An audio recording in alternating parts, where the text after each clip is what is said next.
Why did it do that? Good evening, good morning, good afternoon, or even good night, even wherever you are. This is Dalek 451. That's weird. Damn it. Sorry. Damn it. Sorry about ruining my own intro because I ruined my own intro because because I could hear that I had the stream echoing in my ears because I had the YouTube YouTube playing on my laptop. Let me start that again. Good evening, good evening, good morning, good afternoon, or even good night, wherever you are. This is Dalek 451, the new Dalek Emperor. How you all doing out there tonight? And it looks like I've already got my first guest for tonight. First person in the chat. Hello, Killer Robot from Space. Good to see you. Now, this probably isn't going to be a very long stream because, as the title says, I just want to do I just want to do it. This is basically just going to be a quick review.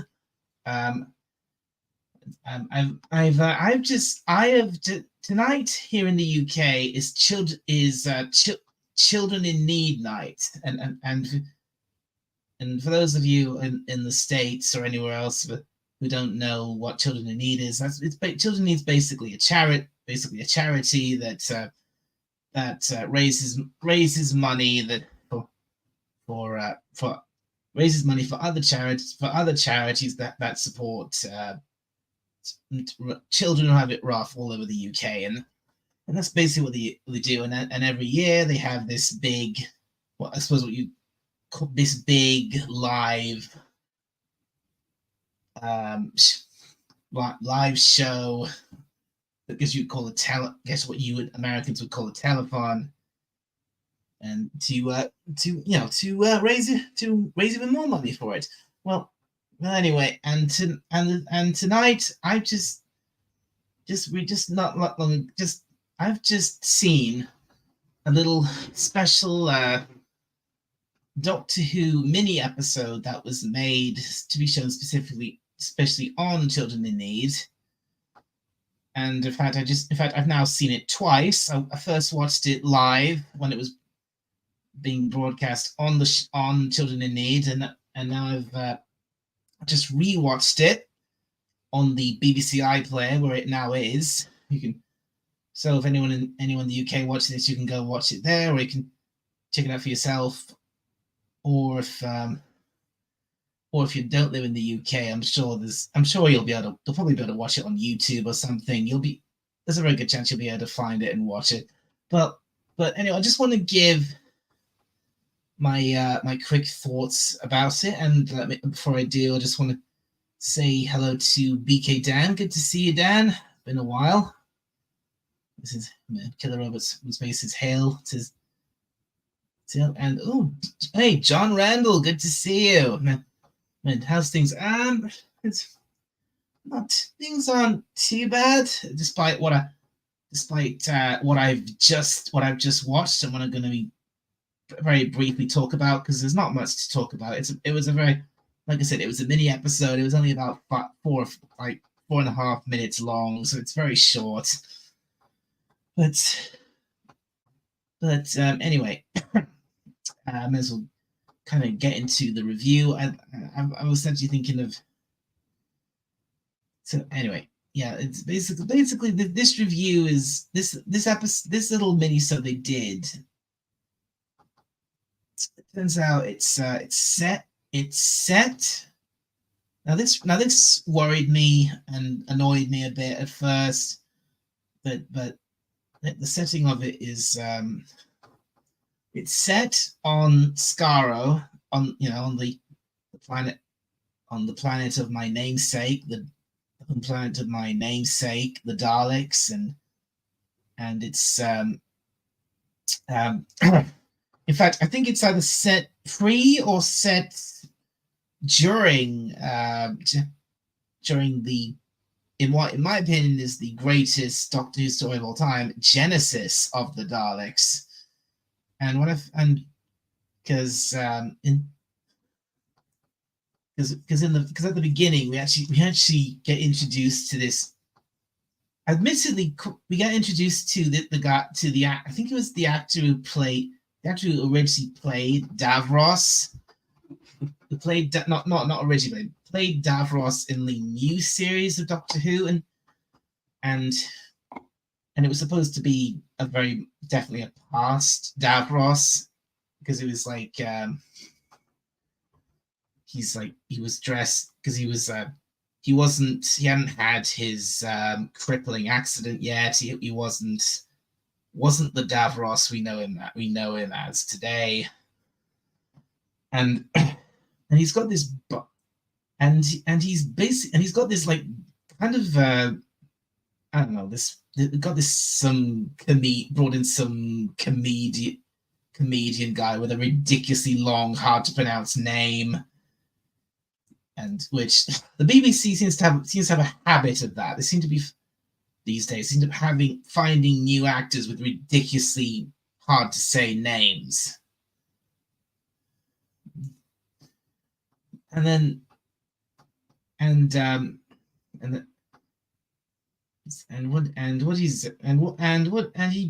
Davros basically does this whole thing of introducing this. I think this new. I'm not sure what this guy was playing. It was like a kind of a new assistant or technician or something. And I'll admit, I like the detail they got. They got the uniforms right. They got the Khaled military uniforms from Genesis of the Daleks. They got them spot on. Even the logo, right down to the logos on the collars. They got that right. That was a great detail. But here's the thing, and then they introduce, and then they basically Davros gives this whole thing about inventing. Only what he's done, he's invented the way for his race, for the Khaled race to survive far into the future with their mutations that they've from the war on, if you know anything about Doctor History, about the war on Skaro between them and the Thals, which was causing the race to mutate, and then he introduces the Mark III travel machine, which I gotta say was actually a pretty decent looking build of a 70s Genesis style Dalek, and he goes in this whole thing about the design of it, what it's made of, and its weapon, and the eye, and then it does this whole thing about how he designed this really quite complicated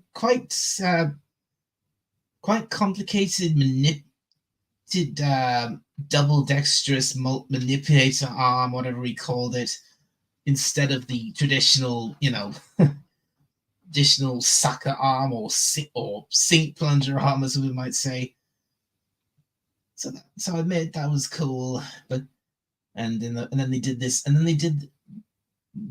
this really this kind of cringe back and forth between him and this guy being Davros and this other guy, and this obviously is supposed to be it's supposed to be for comedic effect. They do this whole back and forth thing where they're trying to think up a name for the Dalek, for the new, not the Dalek, the new machine, the new Mark III travel machine, and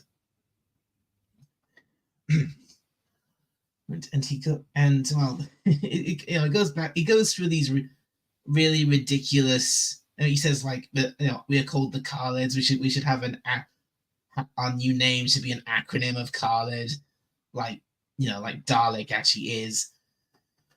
But he comes up with these ridiculous versions of Khaled, and it's just, and Davros just going no. So that was silly, and obviously, this obviously wasn't meant to be taken seriously. This is obviously meant to be a joke. But to me, playing a joke, doing jokes and doing something like this in doing jokes in Doctor Who is fine, but doing something which I personally consider the greatest, based on the greatest Doctor Who story of them all, is going a bit too far. And then Davros Davros then gets called away by, surprisingly, they actually get do this recording of the voice of the guy, not this character Nida from Genesis of the Daleks, who was Davros's right hand man there. And so Davros gets called away, and he says, "Don't touch anything." And then out of nowhere, the TARDIS comes crashing in, literally crashing in into the wall, crashes into the wall of this room, and it knocks off this fancy manipulator, double dexterous arm that Davros originally made for the Dalek, and then David Tennant comes out, and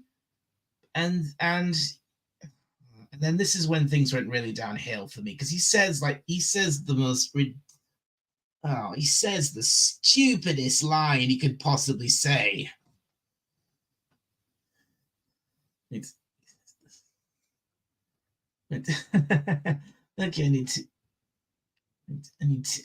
I need to. Before I go on, let me do a quick look at the chat here. And BK Dan says, a new name for Carla. It's about Plinger and egg beater wielding psychotic murder machines. That's good. That's very good. Lol. And hello to Snortopoopas Q Burr, the greatest, the busiest bear on YouTube. Good to see you, my friend.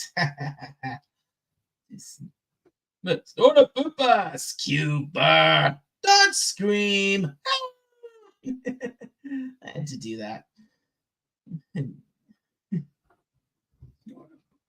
Of course, no one can do that better than Raymond. But anyway, where was I? Oh yeah, David Tennant. Scream. Exactly, scream.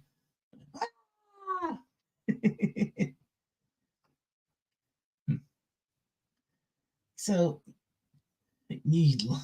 Of course you did, Dan.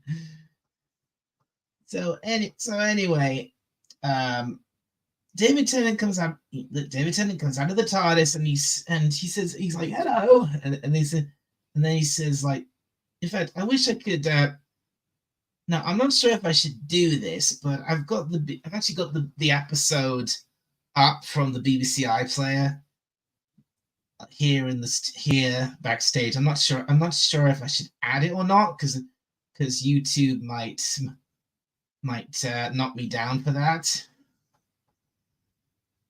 So, but unless I'm, just showing it. If I don't actually, I don't want to actually play it or play the audio from it. I just want to show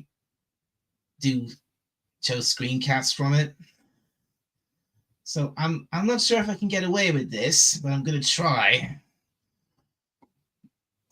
Hello to, and before I go on, I'd like to hello to not Brian. Good to see you. Right, so actually let's put this over here. That's better. Right. Anyway, I think that's okay. If I just mute that, just go through it like no, don't play it. Don't play it. I just go through it like you skip forward every couple of seconds. And then so we've got right. So yeah, we've got. That's the guy. That's Davros. And this is And this is the comedian guy playing the. It's called Mr. Castavillain. I mean, how? I mean, I get the pun with that name, Castavillain. Hang on a minute. Maybe I should just take that off so you can actually see the subtitles. There we go. So yeah, so we got this guy. And greetings, Mr. Castavillain. I take it. Yeah, Davros comes in, and then it's the 20th. It's nice. The 25th, 2 days after the anniversary. Yeah, yes, exactly, Dad. They're showing the actual. They're showing the actual anniversary special 2 days after the actual anniversary day. How stupid is that? I kind of get. I guess I kind of get that because the 25th is a Saturday, so they want to put Doctor Who back on Saturday. I'm guessing.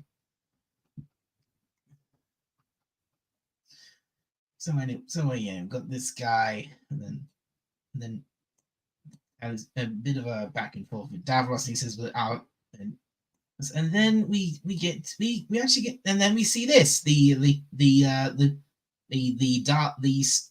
Dalek, which is made for this, and look at that arm.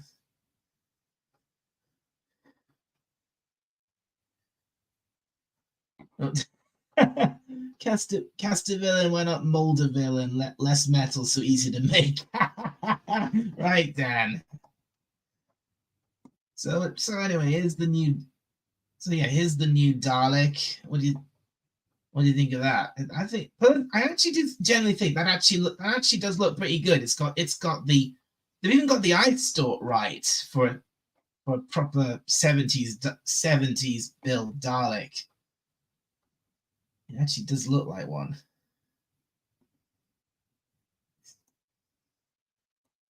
So jump forward a bit. The war has caused the Khalid race to mutate.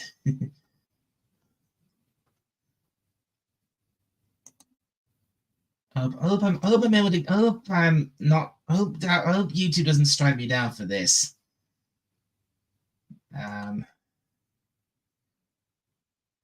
We can become stronger than ever. We will become the supreme race in the universe. Get a nice little line from the Dalek.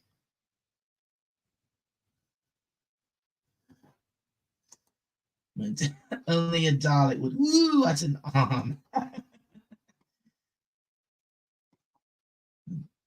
Oh no.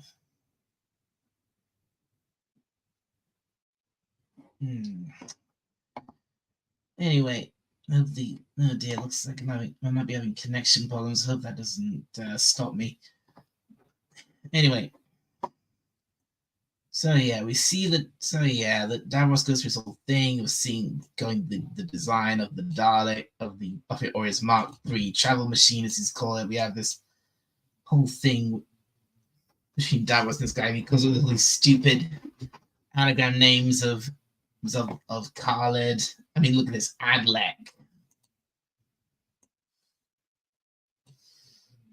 And then Davros gets called away. And then the TARDIS comes crashing in. It hits the Dalek, takes the arm off. And he's all looking shocked at it. And then the door and there's David and hello. So he says this just passing by because he says the cringiest line he could possibly say.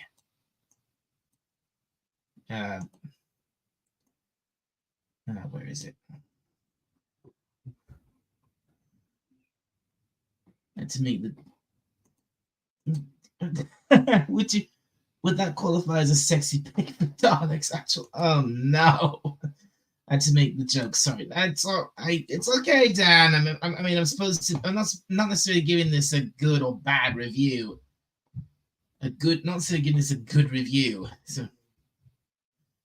So anyway, and, oh, come on, where's the line?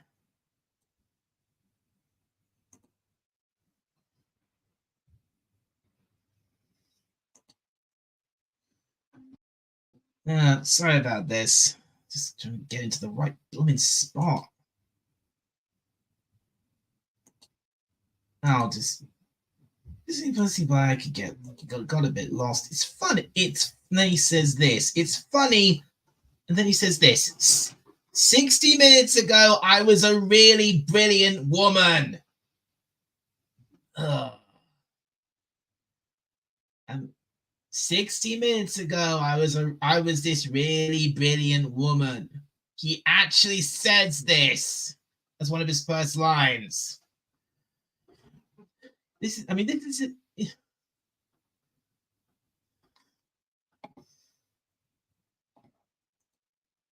no, the bad dad joke. I'm sorry for the bad dad joke. All right, never mind. No, whatever you say, Dan. So anyway, yeah, he says this awful line. I mean, I get this is supposed to be for children in need. It's supposed to be whimsical. It's supposed to be a bit lighthearted because at this point the music goes really goofy. Because it's supposed to be funny. It's supposed to be poking fun. It's supposed to be a joke. But why did he have to? One of his first lines back as the proper lines back as the Doctor, and he says that he's praising Jodie Whittaker. I mean, I was just like, I was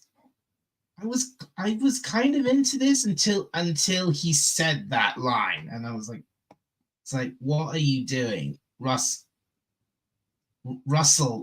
Why did you say that, Russell? Why did you write that? That is not. I hope you said that as a joke. I hope you said that ironically.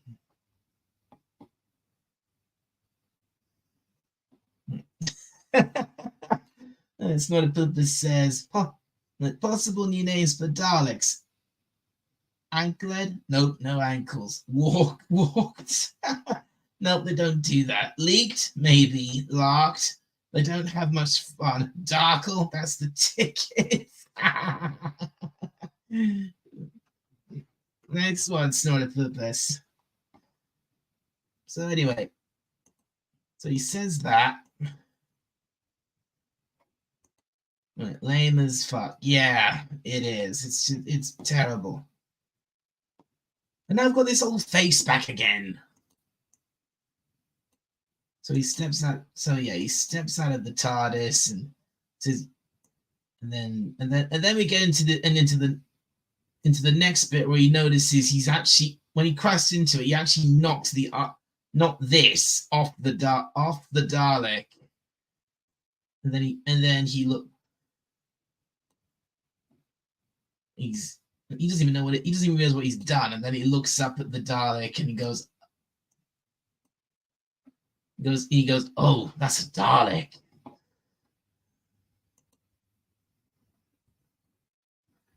And he's like, yes, that's it. Oh, and he says, oh, that's a good word. And then Tennant says, I was lucky not to be exterminated. And then he's like, yes, exterminated. Yes, that's it. And then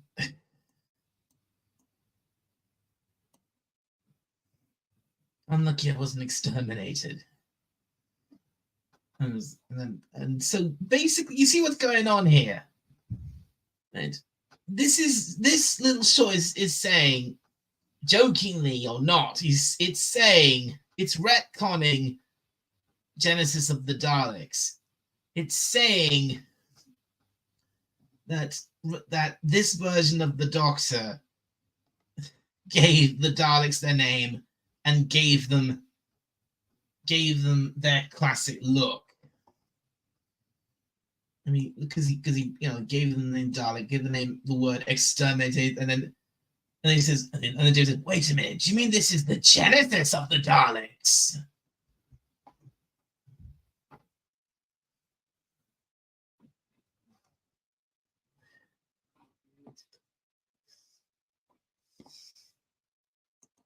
It's thank goodness I am not reading the rest of that. Thank you, not Brian.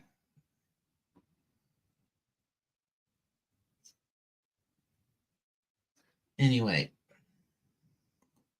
so yeah, we've got this whole stupid back and forth. He's given this idiot, David Tennant's given this idiot the name Dalek. He's given it the word exterminate, and then he says, wait a minute, you mean this is the genesis of the Daleks? And he's like, wait, no, I was no. Well, this is the stuff. Thank you. No college soldier would talk like that. Talk like a moron.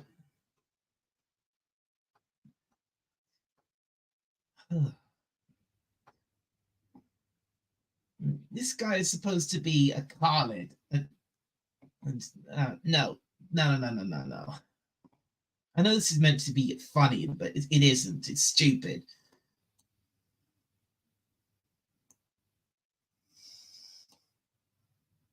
And then David's just like, no. David's like, no, stop, look.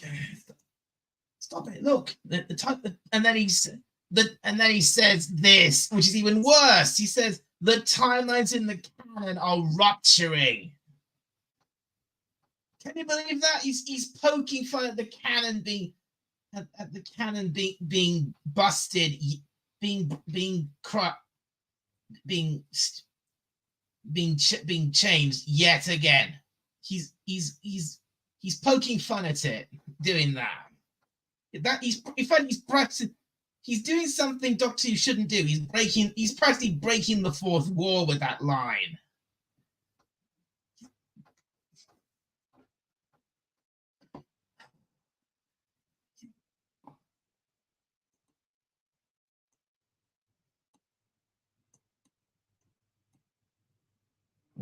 And I was never ever here, never. And then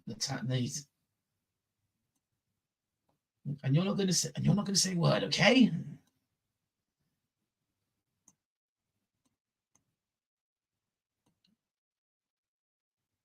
Yeah.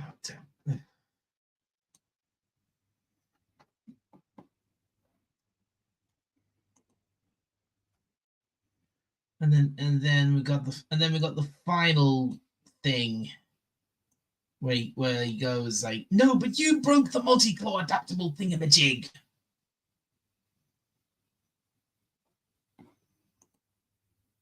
Right, rupturing cannons, that sounds bad. Oh, yes, that kind of cannons, not a purpose. And then yeah, so this idiot says this, you broke the multi-core adaptable thingamajig. And then Dave's like, oh yeah. And then he goes back, and then he goes, hold on. He goes back into the TARDIS, and he comes back out with an actual sink plunger. There, and a real sink plunger as the Dalek, as the replacement arm, an actual sink plunger.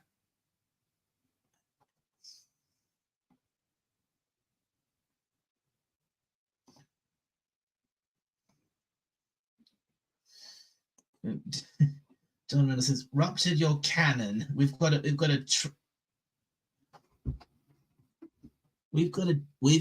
trust for that. Wiki Wacky Trust and Harness Co. Limited. Trust. I think you lost me a little bit on that joke. Sorry, John. So anyway, so yeah, he does. So David Tennant does that. He gives the guy the plunger, and then he just goes back into the TARDIS, and he's off. He's back into the goes never here, and he goes back into the TARDIS, and he's gone. And then and then Davros comes back, just he's scrambling with the plunger. Now, where were I, Mr. Castavillain? Yeah, a real plunger, a crappy thing. Right. Yes, exactly. Yes.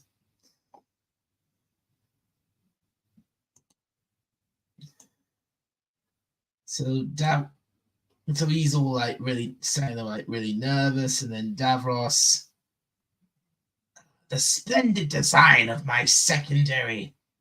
And as he said, that he stops and sees the now in place plunger, and he just I think the Dalek actually moves the thing and moves the arm and looks at it, and then there's this really long tense moment, and then Davros just stares at it, and then it ends with Davros just going, I like it. He said, I like it.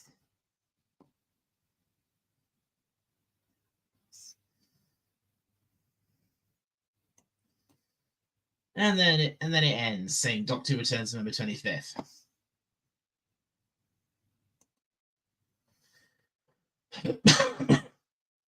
Right. So yeah. That was the new Doctor Who mini episode, and my God, I've got to say that was. It started out okay, kind of cool with the new, it's got the look of the Dalek, right? It's got the look of the colored uniforms, right? It's got this guy back as Davros, obviously a younger Davros before his crippling accident that turned him into the Davros we know. But there's like, oh my God, and then it goes to this whole garbage. But then David Tennant shows up, and he just has some of the worst. I mean, he looks good, but he just has some of the worst lines he could possibly say. I wasn't. I mean, I just wasn't. I didn't find, if this was meant to just be wholly funny, I didn't really find that much of this funny. This was just dumb. Most of this was just dumb and cringe. Maybe the whole Nate coming up with new acronyms of Khaled instead of actually Dalek, that was kind of funny. But this, whoever this comedian was playing this Castavillain guy, Castavillain, he was just, I don't know, he wasn't funny. I heard something that he was supposed to be a comedian. He's supposed to be a comedian, but he wasn't funny. I didn't think he was funny. I thought he was annoying, a bit annoying. The guy Davros was good. He was kind of good.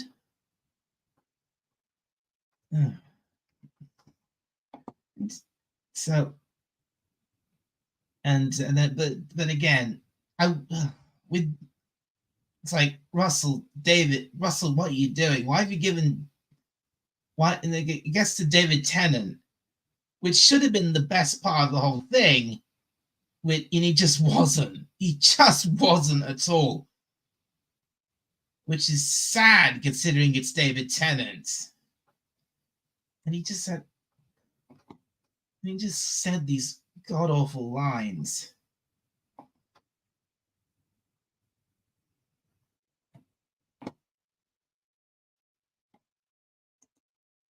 It's kind of like, yeah, John Randall, kind of like a train wreck. It's bad, but you can't look away. Yeah, something like, yeah, something like that.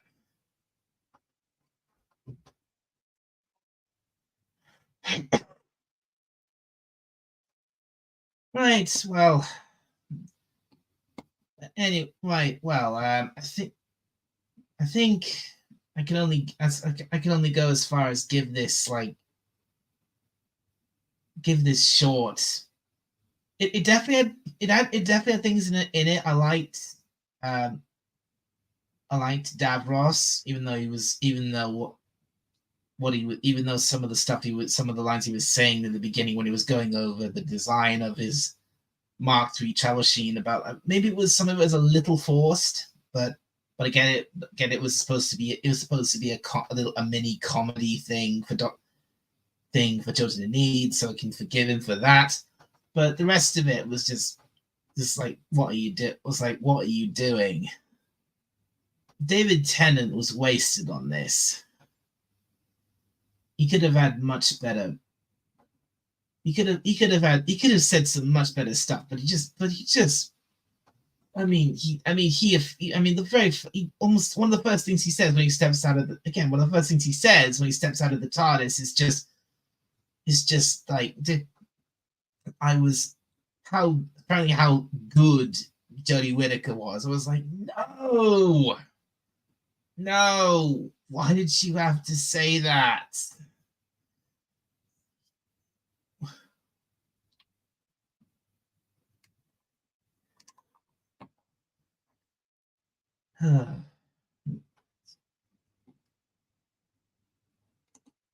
Right, just like She-Hulk was supposed to be a comedy, it only wasn't even funny either. Pretty much, yeah. It's comedy is not pretty. Steve Martin, 1977. Hey, hey, Dan, John.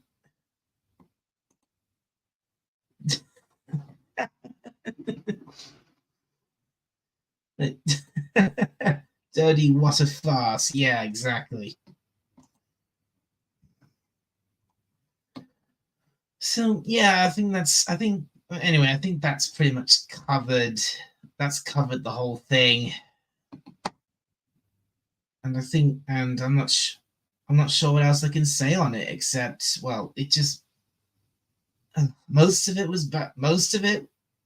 Some things in it I quite liked, but most of it was quite bad, and it's kind of taking a jab at what is easily one of my all-time favorite Doctor Who stories ever. So there's that as well.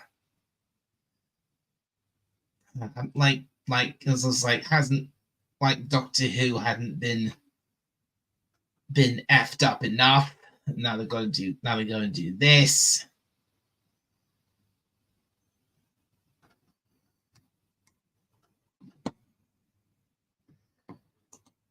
Jodie was as good as she could be with the crap she was given. No, she wasn't. No, she wasn't, Dan. She was just awful. She was terrible. And hello, Captain Finity. Good to see you back here, my friend.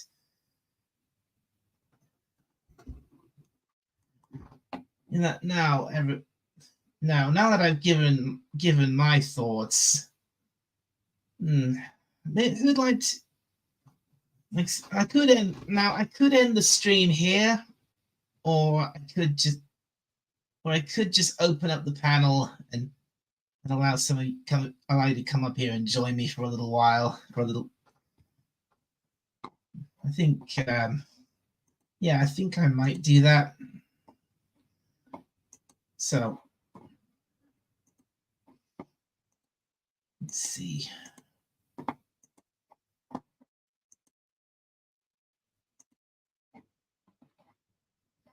I think most of you are in my group chat on Twitter. So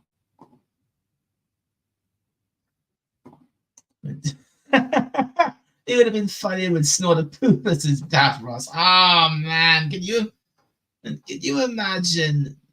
Can you imagine Snortopoopas in a college uniform or in Davros's life support chair at the big pole? That would be so hilarious. Ah. Would be brilliant. Anyway, I'm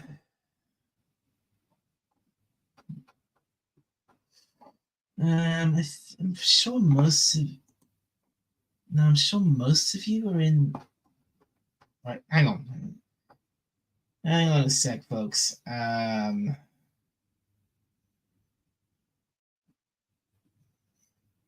Let's see. What do I have in here?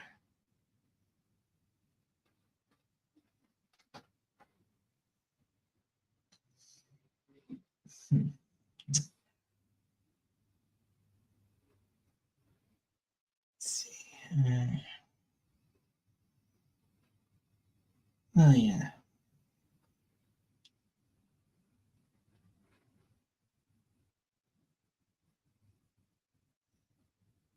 Hmm. So,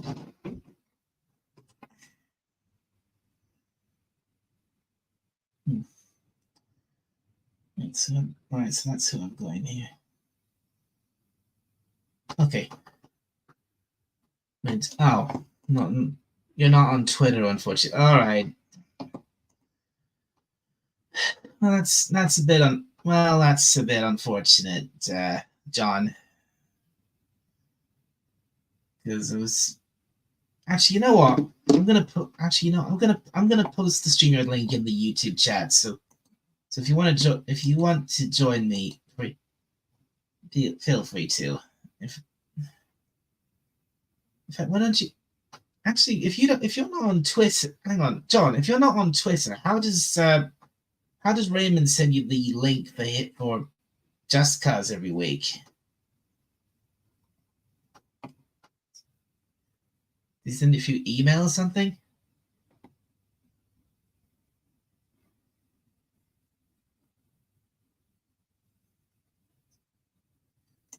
Right, the burr has no microphone or camera. The world is safe. Okay, fair enough. Fair enough. Sort of purpose.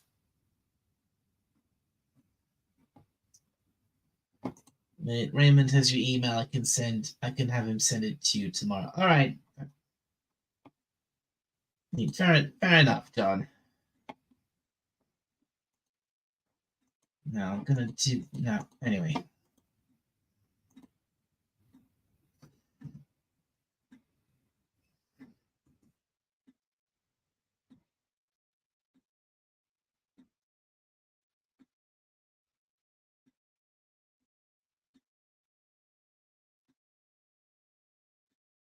Anyway. Just, there's the right. There's the right. There's the link, everyone.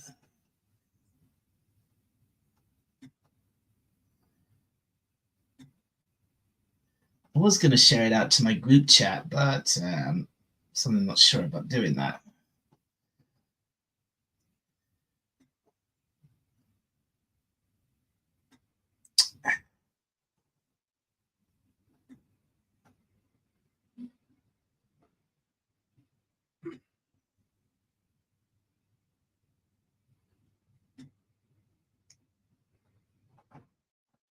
Ah. All right, everyone. We've got my first guest for this evening. Got John Randall, the fans. How you doing, sir? All right, how you doing? You hear me okay? Yeah, I can hear you fine. Can you hear me? Okay. Whoop. There we go. I got rid of the echo. Had the other thingy on. Dan's here too. Hey, Dan. Been a while. Hello. Hello, my metal encased friend. How are you? Been I've been not too bad recently. How have you been? Surviving. Have you seen my castle? I'm a king now. Castle. Oh, very It's just over my nice. shoulder. See it? Sweet. Yeah, I can see it. Okay.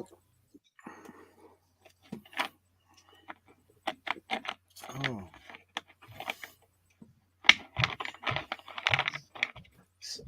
What was that? What was that noise? Yeah. Oh, that was probably my the cap off the soda. Okay. Yeah, that's you. Microphones never picked that up before. Ah, That's weird. surviving. It's almost Thanksgiving over here, Dalek. Yeah. Oh yeah, right. Thanksgiving. It's almost. Yes, that Yep. wonderful time of year when the family gets together Yes. for dinner and an argument. Have you managed to? Hey, Oh, Dan, yeah. have you Oh actually? yeah. Quick question: have you actually managed? Are you using the microphone on that headset? Yeah. Right. Well, I wish you tell me how you got it to work because I've been trying to get the microphone on my own headset to work with my laptop for ages, and I just can't get it to work. Ah. Well, this would you have it hooked up with your headset? There's 4 different options on these settings for audio. Scroll through each of the 4 until you finally get to one that works. There's an option on what on the The little gear, but little thing. It says settings. It's like a gear. It's like a gear. right settings. Yeah. Yep. And this, Yeah, I and know what when you you mean. click that, and then audio, and there's 4 different options for mics. Right. Right.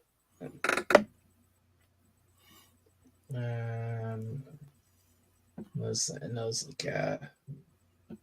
that's audio. It's gonna sound. Well, actually, I don't actually. I'm not actually wearing my. I'm not actually wearing my headset right now. I'm actually just using. I'm just using my regular microphone and earphones. Okay. I tell you that my son contacted me a few weeks ago. Real? Oh yeah. Oh yeah. Your son. Oh, good. Yep. Yeah. It was the first time in a while we talked, so it was good. Cool. Yeah. It'd been over a year since I talked to him. Oh dear. Oh yeah. Things not good there. It was. Things not It was good there. Between my son and I. It was Yeah. I'm not gonna quite use the language that he used last time he and I talked because it's nice and 4-letter laden. But yeah, it was not a very fun conversation. Oh, that's unfortunate. Yeah. Yeah. One of those things that unfortunately happens sometimes, but I don't know. I'm just as glad I never got married or had kids. I see so much of that kind of thing. It's scary. Yeah, for the most part, it can be. Yeah. He's 23 today, as a matter of fact. Oh. Yeah. Well, happy birthday to him. Hope things He's get actually better. at work. He's actually at work right now. Yeah. We were talking shortly after midnight over here. I said, I just want to be the first to let you know on your birthday itself. Happy birthday. Yep. Well, Yep. it's good to reach out, you know. But Yeah. hopefully things will get repaired. I let him reach out to me a few weeks ago. Mm-hmm. Cool. Before a few weeks ago, it was since May last year. Wow. So almost a year and a half. Yeah. Yeah.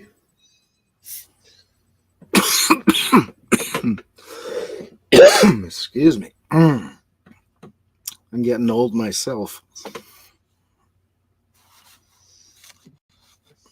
Yeah, man after my own heart.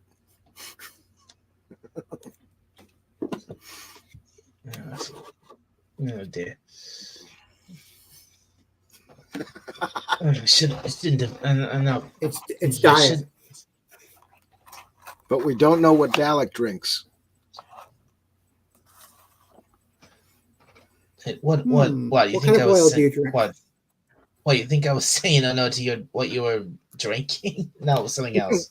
Yeah. Okay. But what do you drink? I What got do I diet too. drink? What do you got? Yeah.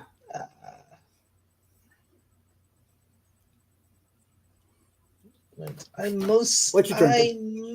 mostly I mostly drink. I think most I drink a few things. I mostly usually drink lemonade. Really. Mm. Good taste. Okay. Yeah. Yeah, lemonade. Or it's And it's good for you, and it doesn't make you belch. I thoroughly enjoy this Yeah. stuff. Brisk puts it out. It's like a 1 quart bottle. It's called strawberry lemonade. Oh, neat. Oh yeah. I'll have to look for that. I find it at Walmart myself. So Okay.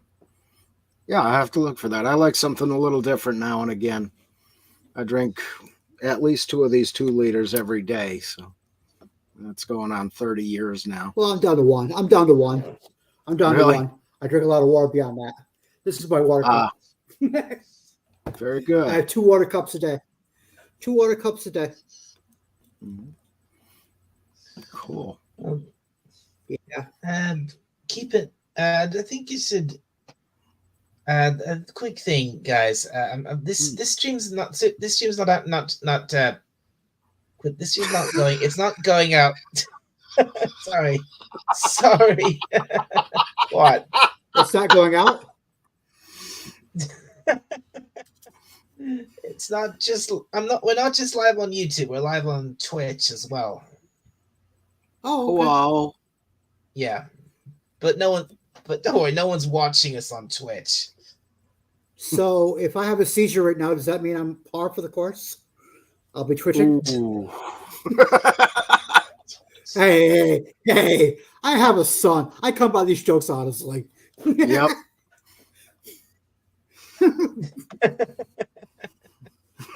I come by him honestly. Although my son John had the my son John had the best one I've ever heard yet when he was 10. Dad, when did the joke become a dad joke? Yeah. I'm afraid to ask. When it becomes apparent. Oh God.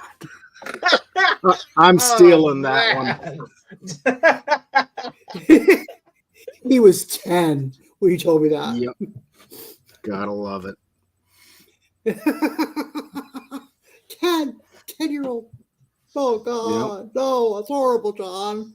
I'm taking it. That's horrible. Man. Oh man. No, you'll have these things. Man.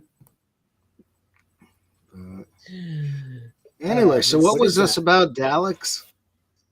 It's not a Bookus Cube versus how old Mr. Fez? Yeah, Collins. And how old Dan? It appears that Dalek is the least scary image. Oh, thank you.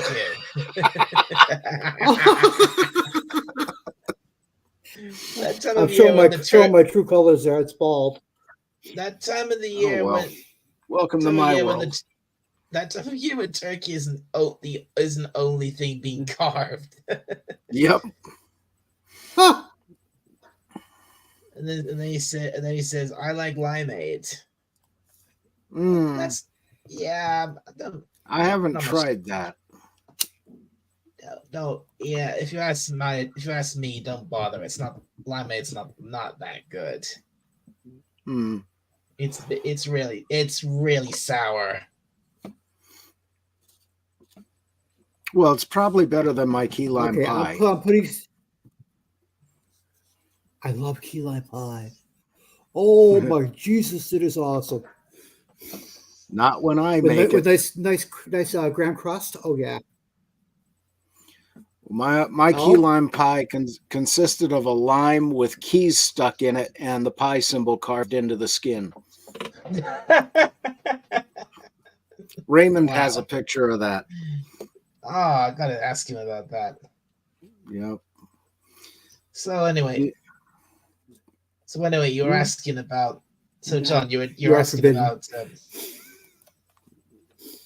You You were asking about something about Daleks and Khalids, John. What was I? yeah. Oh, Yeah, well, you're asking me something. I had just seen a video on YouTube about a week or two ago Yeah. that actually had the creation of the Daleks on it. I guess it was a truncated version of that episode with Tom Baker, or series of episodes with Tom Baker. You're talking. No. You're talking about. What do you mean truncated? Well, it seemed like it was scenes from it. That Oh, extra dialogue was taken out just to fit it into this video. I think it was actually on the Doctor Who channel on YouTube. what you mean? Wait. You mean what I was just talking about? No, this was with Tom Baker. No. Okay, yeah, that's the original story, Yeah, Genesis of the yeah, Daleks. yeah. So I learned a little bit more, and I'm late coming into the whole Doctor Who thing in the last couple of years. I'd seen it, in the 80s, but never really got into it back then. Hmm. But it's actually a pretty cool story. And it goes into the bit where, the doctor's holding the wires and saying, "Do I have the right to destroy an Yeah. entire race and all that?" That's the most that is one of the most classic, most pivotal moments in all of Doctor Who, right there. Yeah, That's a that great was the moment. one where I sat there going, "Yes, you have the right.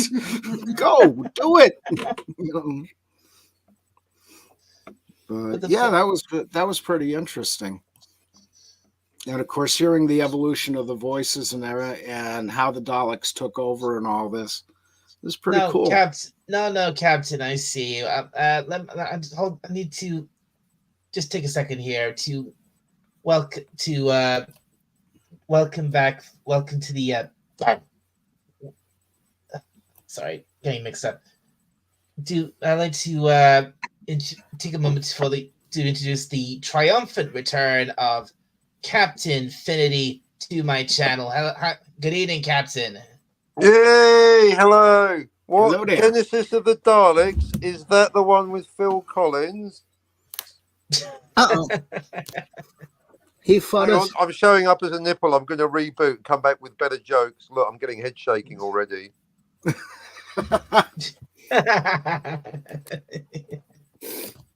I got an AFK for about 3 minutes. Okay. Okay. I put something to private. You guys are like. All right. Thanks, Dan. Okay. Ooh, what's this? So anyway, good evening, Captain, and Good evening to you. And good news, you're not a nipple anymore. I'm not. I rebooted. Exactly. I'm now wearing a bra on my head. Right. So yeah, welcome back to Skara, my friend. Thank you indeed. So you guys were talking about the genesis of the Daleks. Yeah. Yes. Yeah, we were. We were talking about the original story, Genesis of the Daleks, which this new Doctor Who minisode is very much based around. Yeah. And we were just talking about this really probably the most classic scene in the whole thing, where Tom Baker's got the two wires. He's got to set off these explosives. He set up to blow up the Dalek incubator room, and he says like, touch these two wires together, and that's it. The Daleks are finished. And he's hesitating. He's questioning himself. Do I have the right? Yeah. Which because that's the great dilemma right there. It's like, if I destroy the Daleks, am I any better than they are? Mm-hmm. Do I commit should I commit genocide? If I commit genocide, am I better than them? Mm-hmm. Well, let's see. The universe versus one particular group. I'd say, yeah, more or less.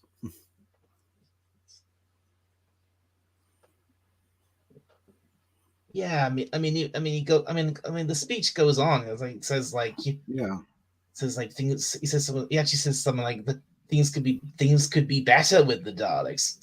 Some things could be better, and then he says this great, and then he goes on to say like, if someone who knew the future pointed out a child and told you that child would grow up totally evil, to be a ruthless dictator who would destroy millions of lives, could you then kill that child?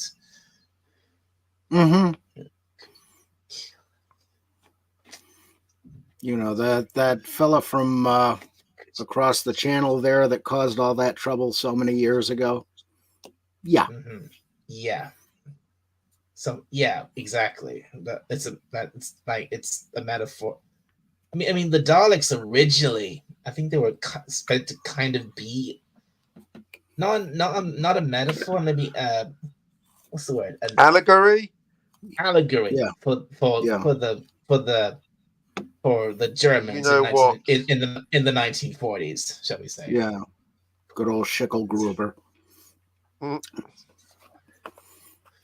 But then again, it makes you wonder, of all the children who have died under any circumstances in, say, the last 200 years, which one of them would have been even more evil?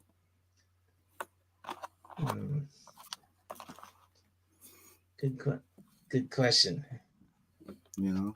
It's like, and then also after that, David goes on like, no, sorry, Tom. Mm-hmm. Tom then goes on to say, he gives the rest of the speech, and he says, no, Sarah Jane then says like, but you must do it. You must destroy them. You must complete your mission for the Time Lords. Mm-hmm. And then Tom says like, if I wipe out an entire intelligent life form, and millions of people in the future can live in peace and never even know the word Dalek. Mm-hmm. But then again, which one of those that lived because the Daleks were destroyed would have been even more evil than the Daleks? Right. It's if the Daleks never existed, maybe who's to say someone that the Daleks in the future would eventually kill, Mm-hmm. would eventually rise up and become just as bad or worse than them. Yeah, that's the thing. Darkness and light exist in a balance. So when one's missing, there's always something else to fill it in. Right. By the end of the whole, There's always thing, going to be a balance. You might as well just kick back and not do anything. Just chill out and observe the balance. Yep. Rebalancing itself. That's what the Time Lords were originally meant to be. That they just sit back and watch the universe, never interfere. Yeah. Well, it's going to find equilibrium anyway. Who am I to interfere?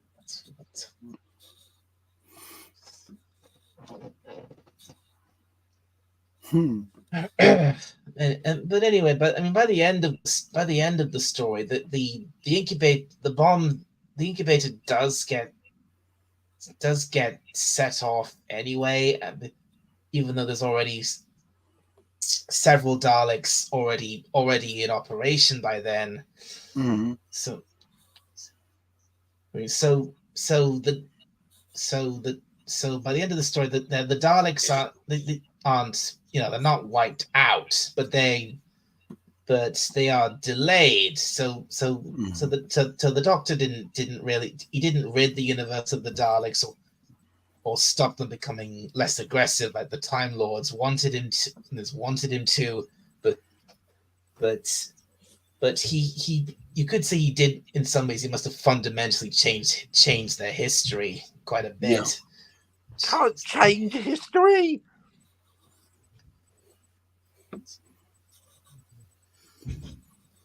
I don't know. Hollywood seems to get a kick out of changing history. That's rewriting history. Brilliant. Now that's playing with language. That's actually rewriting history. Right. Now interesting, isn't it? Does the word history mean the actual events or the writing of the events? That's brilliant. I'm writing that down. Yeah, exactly. Mm-hmm. Changing history is actually a pun, isn't it? Rewriting the history books or changing the actual events that the books are based on. Brilliant. I've got so much of this show already, and I just got here. Yeah. Well, the thing is about changing history is a pun. Mm-hmm. I mean, another thing with the Daleks is that originally, in the very first story, from 1963, the Daleks themselves had a very different past, very different history, because they weren't made, because according to the Daleks themselves, they weren't made to be machines of war or conquerors. They were originally. I think they must have been originally been humanoid, but there was a terrible war, and they set off this what is called a neutron bomb, which irradiated the whole planet.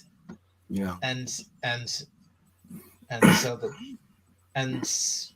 because of that, the Daleks themselves, or apparently, as they're apparently originally called, they were called Dals, not just they created these traveling machines, not to be war, but purely for their own survival. Yeah. Yeah, basically a new body for the intelligence that was left. Yeah, pretty much. Basically, yeah. My understanding from that episode that I was telling you about is that they had mutated from whatever it was that the bomb that went off into a completely different thing than they had been, and the Dalek bodies were built for, as you say, for survival. The Dalek travel machines, they were built. The Daleks' ancestors created these machines purely for their survival, not necessarily for conquering and committing and fighting wars and things like that. So does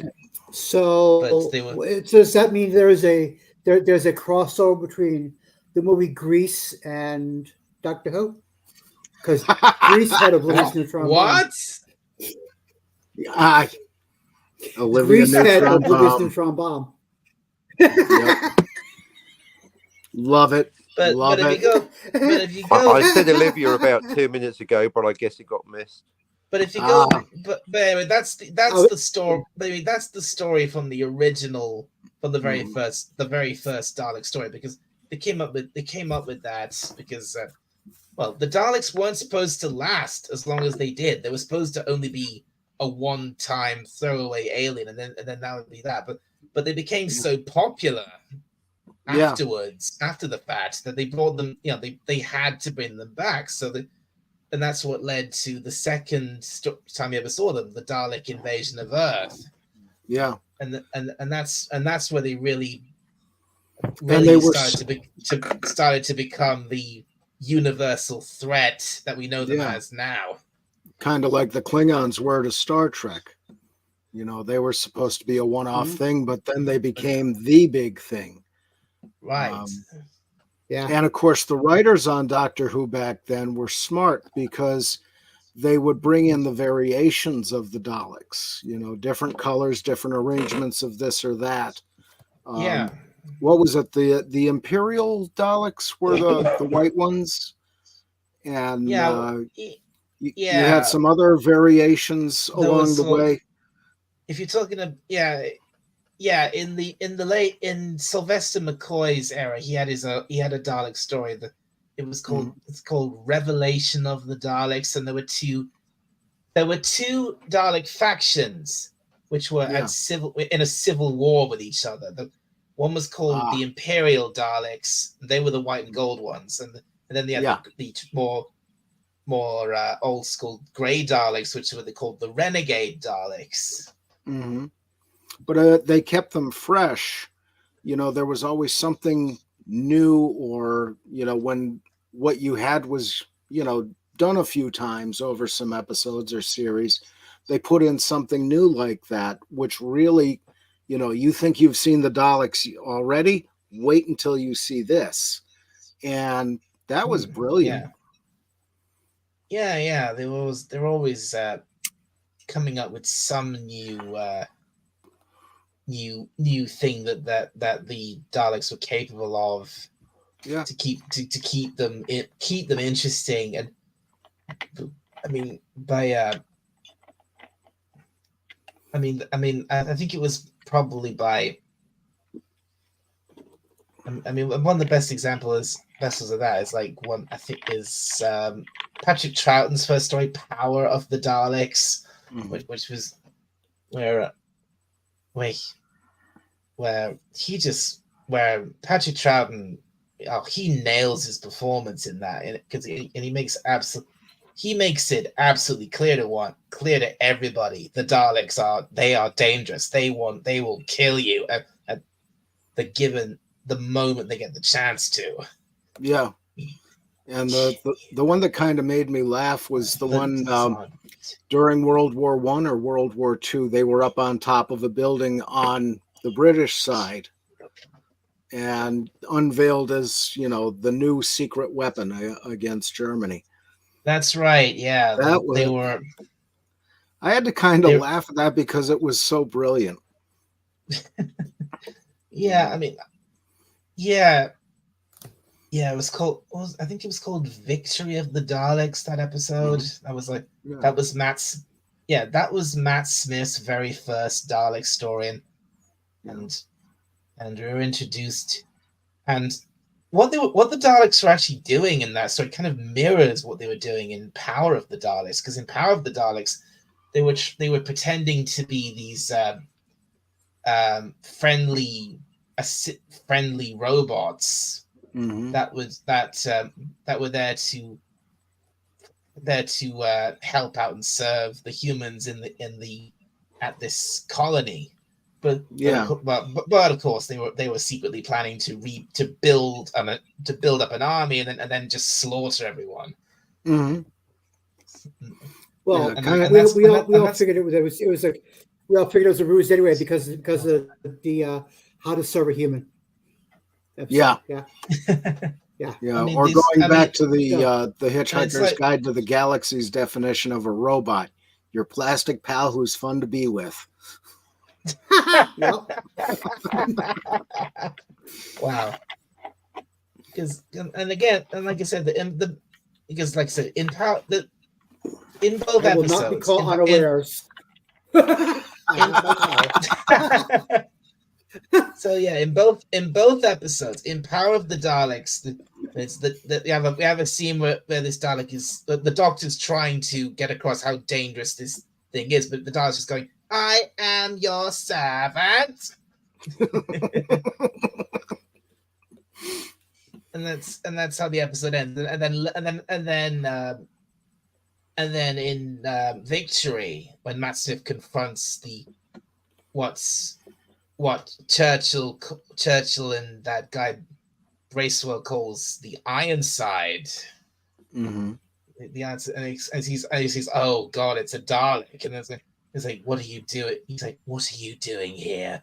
And then it says a similar line. It says, "I am your soldier." Mm-hmm. So yeah, so yeah, the Daleks one thing the Daleks are good at, yes, they're ruthless, but they're also good. They're also patient. They can be very, very patient when they try to. They can play the long game very easily. Yep. Oh yeah. And it's like, and that's Oh, did you guys take a look at that link I put in the private? Oh no, Just I didn't. Save that link to watch it later on. Hang on, what's this? Okay. Oh, okay. Just okay. Oh. Just from the title of that. Wow. Yeah, I'm not. Yeah. Maybe I'll look at that later. Look at it later. It's only like 2 minutes and 20, but yeah, look at it later. Yeah. So What's anyway. the title on it? I'm afraid if I press the mouse button on it, my computer will do that thing again. I don't know if I should say. I've got to catch you later. I don't. Oh, you gotta go. Okay. Oh, he's gone. Thanks. Well, thanks for coming on, Captain. Hope to see you again. Yep. Either here or on your channel again soon. Bye bye. Yep. So anyway, and then there were 3. So anyway. Yep. Oh, Snortapoopus has to leave too. Oh, see you, Snorty. Oh, it's later, Snorty. Have fun exterminating, darling. Yeah. Okay, you have a good nap, cute Snortapoopus, cute bird. The hardest working bear on YouTube. Snortapoopus, cute bird. Don't scream. As opposed to .com. As opposed to Jeff Papa. Yeah. Is it? Yeah. So anyway. Did you see the We the People? The We the People. No. It's on Amazon as well as Hulu. It's hilarious. We the People. We the People. Is that a new show? We the People. It's a Jeff Dunham. Jeff Dunham. Oh special. No. It's on Amazon and yeah, it's on Amazon. Yeah. So it's like anyway, 45 minutes. It's sorry. Cool. So anyway, besides this new mini episode tonight, and it's probably still on right now. Tonight is Children in Need night here in the UK. Yeah. It's only 10:30 or something like that for you. Yeah. It's almost 10:30 here. Yeah. And the show, the Children in Need show started around. Excuse me. It started at 7:00 this evening. Mm-hmm. And it's probably still going now because these big charity TV events, they go on for hours and they do them every year. Yeah, we have the Jerry Lewis telethon for muscular dystrophy every year, and that went on for half a day at least. No, it used to start on Friday, end on Sunday. That's right. That's right. It went on for 2.5 days. Yeah. It started on Friday and on Sunday. Yeah. And I don't know if they do it. I don't know if they still do it or not. I haven't seen it. Yeah. I don't watch television anymore. I don't know. Yeah. Neither do I really. I almost you don't watch TV anymore, and I don't watch it much actual TV anymore either. Yeah. because I didn't even realize that tonight was Children in Need night until this morning. Yeah. Mm. Yeah, it's crazy. Yeah, What's I out watched a there. little bit of the news on CBS. That's all I watch over here. Yeah. Yeah, Yeah, I don't even watch that. mostly news. It's depressing. Mostly news myself. That's it. The morning news. Yeah. Yeah. Yeah, everything else on TV is either new garbage I don't want to see or a rehash of the old thing. And it's like, I've seen that and it was done better because you could tell I mean, jokes and be funny back yeah. then. Yeah, Yeah, I there's do another. like a show that's in its sixth season right now. Mhm. It hasn't been picked up for a seventh yet. Young Yeah. Sheldon. It's My mother Big Bang watches Theory, but that, the character. yeah. I hate Dan. Are you serious? What? I grew up in the hate 80s. I like the big. 80s. I hate the Big Bang Really? Theory. Yeah. Fair enough. Yeah. Fair enough. I think it's absolute trash.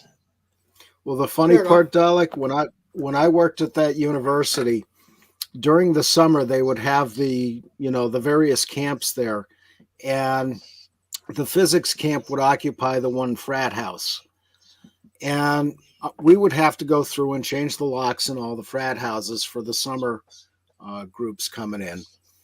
And I went in to do the locks in there, and they were already loading in.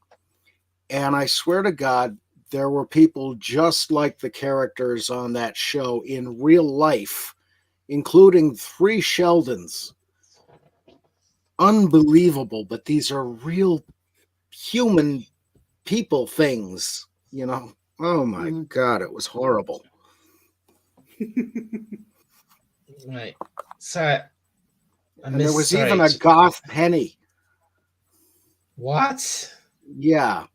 Imagine Penny as goth, and Who was Penny? Who was Penny? She was the blonde normal one out of the whole bunch. Oh, that her. Yeah. Yeah. The one across the hall, yeah. Yeah. Looks like I've got another guest coming in, but StreamYard is giving me a message about your guest is on an Android Chrome, which is a bug that causes echo. Google is working to fix it for now. Please ask your guest to wear headphones to avoid echo, or use a different browser. We're also informed your guest. Okay. In that case, I'm not sure. Okay, I'm gonna let him in, but I'm not sure if this is a good idea. Hello to Rod Thunderheart. How are you? How you doing, guys? Hey, Rod. Hello. Hey. I'm actually not feeling too hot. I went. That's why I'm actually home from work today, because I'm feeling pretty fluey. Since about Wednesday.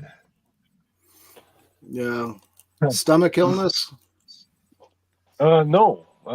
Actually, I'm eating just fine and everything. Just regular plain everyday flu. I'm kind of sore and just really kind of under the weather kind of thing. Well, it is that season. Yeah. Yeah. Yeah. Yeah. Do I sound okay? I'm not echoing or anything? Man, I'm sorry to hear that. You sound good. Yeah.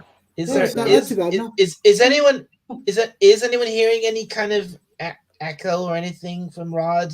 I don't hear anything. No, he's coming through okay. Okay. So I think maybe StreamYard was bugging us about it for nothing. Well, it's said that for the last 2 streams that I've appeared on. Google, I mean. Yeah, StreamYards is weird. Or maybe it's Google.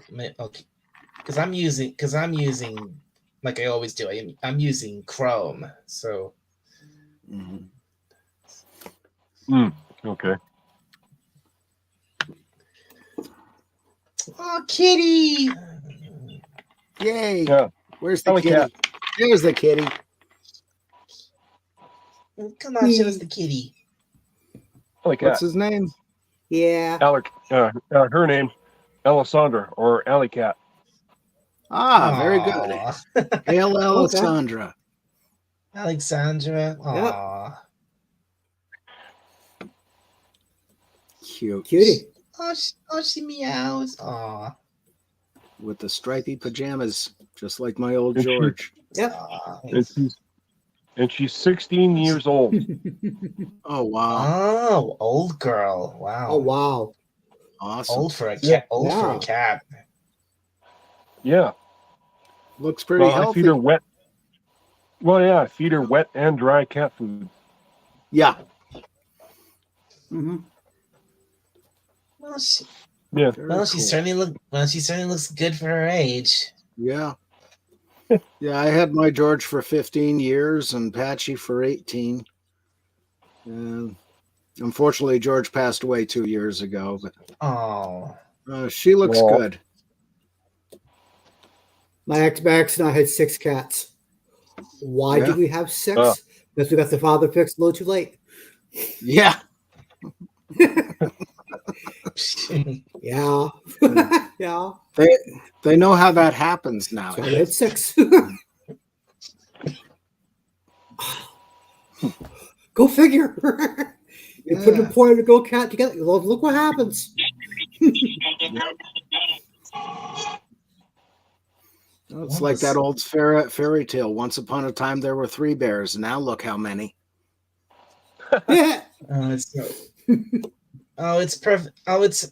I understand, Captain. It's perfect. It's perfectly fine. You've obviously got. If you got work to do, that's perfectly fine.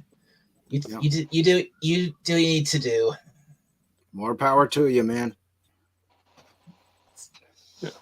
Yeah. So, what are you talking gotta about? do, you know? Oh, let's So, see. We were Daleks talking mostly and, about Doctor Who.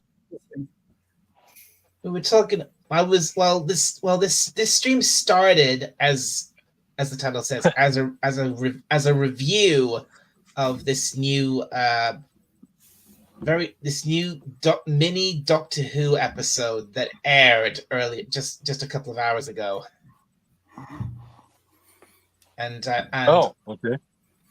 yeah, I watched it, and after I saw it, I thought, okay, I need to talk about this. So I decided to start this stream and just give my thoughts on it. Talk or rant? Maybe a bit of He both. did a little bit of both. A bit of both. Did a bit of both. Oh, yeah. See, Because- I mean, because- I haven't seen Just, either. I mean, Seen the new one. I just want to say I hadn't seen the new one or anything. Oh well, recent ones. I'm Well, not sh- mostly because my skin crawled at the thought of Jodie Whittaker, especially when I'd heard more about it. And then I'd seen enough reviews from Drinker, and I'm like, nope, I'm done. And Yeah. I perfectly get it, man. I perfectly get it because I tried. I gave her a chance. I did. I really did. But after just like, I think it was just 5, maybe 6 episodes, I couldn't take it. I just couldn't take anymore. It was so bad. Mm. Whereas me, I'm one of these self flares. I voluntarily watched every episode. Only self flares. It was so. I mean, the biggest problem at first one thing, Whittaker is insufferable, and Yeah. and Oh. 2, you can The see rest- that. and the rest, Sorry. and 2, it was boring. It was the one thing that Doctor should never be. It was boring. So boring. Okay. To me, I can sum up every single Jodie Whittaker episode by just saying it should have been aired on Sundays instead. Yeah. It was aired on preachy as Sundays hell. here. Preachy as It hell. was Preachy as hell. Dan. Yeah. Oh yeah. Dan, it was aired on Sundays here. It was on Sundays. Saturdays here. So it was by Yeah, design. Saturdays here. Saturday here. Yeah. Preachy as hell. Oh yeah. Oh yeah. Not Preachy as that hell. my family, not that my parents got that. They actually liked her for whatever reason. They like go to church twice a week. Preachy as hell. Yeah. It really was. Yeah. Ooh. Dalek, there was a side question I had. I've been wanting to ask for a while. Yeah. The original series of Doctor Who, most of that classic is gone. What?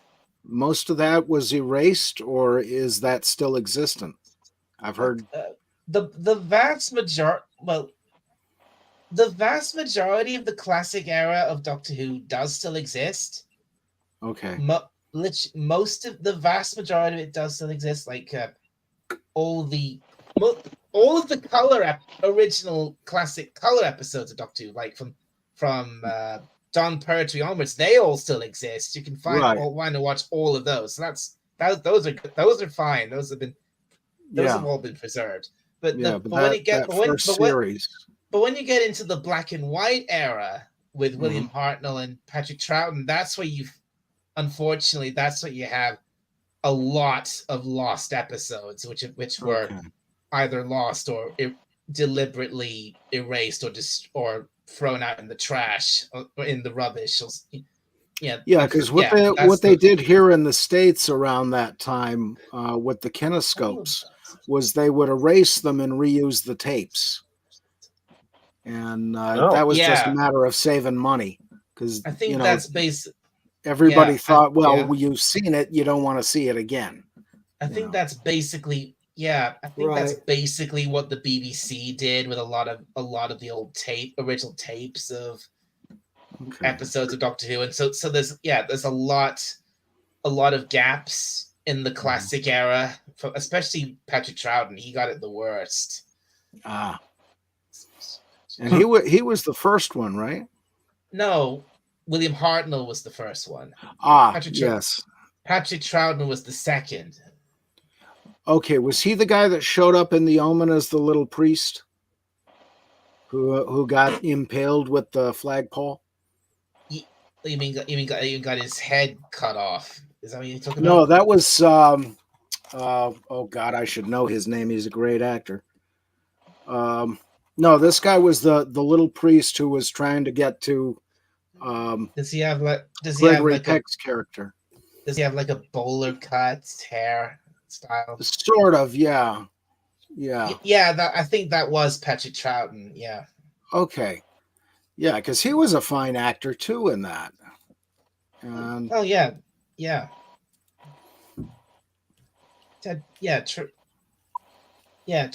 was he was a great actor. He was in quite a few things. Yeah. Instead of not just Doctor Who, but again, a lot of his era was lost. Mm-hmm. And also quite a few episodes and a good number of episodes from William Hartnell's era were lost as well. Yeah. Particularly, that's too bad. I mean, there are some really good some of his most classic stories that are still all fully intact, but then there's other ones which are just which only have like one or two episodes remaining of their original runs. Like I think one of his longest stories, I think it was called The Dalek Master Plan. I think that was like 12 episodes long. Wow. And I think there's only like episodes 1, 5, and 9 are left of that. Wow. Oh. I'm not entirely certain about that, but I think that's what it was. Yeah, I wonder if there's any scripts from those lost episodes still existing.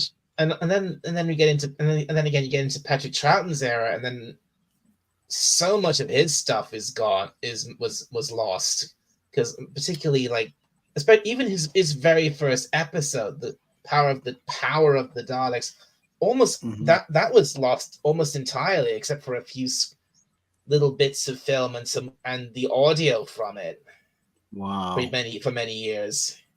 Ooh. Yeah, because I'm wondering if there's any scripts in existence from those lost episodes that at least you could read and fill in the blanks, you know. Yeah, that'd be good. That'd be good for yours. I mean, in recent years they have done some. They have tried doing a bit of restoration work by doing these nice animation. This animation thing where these animated restorations of those lost stories. They did one for Power of the Daleks. They did one for called I think it was called the Terror from the called Terror from the Deep, and one called the Macro Terror. I think so. They've done so they've done a few of them. I think quite recently, there was a few years ago, like several lost episodes were found and brought back, and then they were actually released, and there was, so the first time in years they released like almost complete. Right, that's awesome. Like, yeah, it is. So, but unfortunately, there is still a lot of episodes that are still missing. Mm-hmm. So unless we get very, very, very lucky to find like some lost tape of those tapes of those episodes that were like shipped overseas or something. Yeah, because that would have been. I think some of them actually made it to Canada here. Yeah, and I would think something would have made it to Australia, but I couldn't be certain on that. I'm guessing. Bunch of criminals down there. Who cares? Yeah. Well, they have found some other things down there in various vaults and attics and back rooms. But yeah, everything on that island wants to kill you, and I'm not even talking about the people. Yeah. I mean, crocodile snakes. I think there was like a couple. I think there was also actual dragons. Well, technically, this story, and also, actually, come think of it. Thinking back, I think there was maybe one story of John Pertwee's where it wasn't exactly lost. It wasn't at least not completely, but they still had it. It was still you'd still find it and still watch it, but the original color tape of it was missing. And so you could only watch those. I think it was called it was one of his stories that was called The Mind of Evil, and I think and I remember when I first found that on looking around for classic Who episodes years ago, and I found it, but the whole thing was in black and white, not color. Okay. Which for John Pertwee's stories.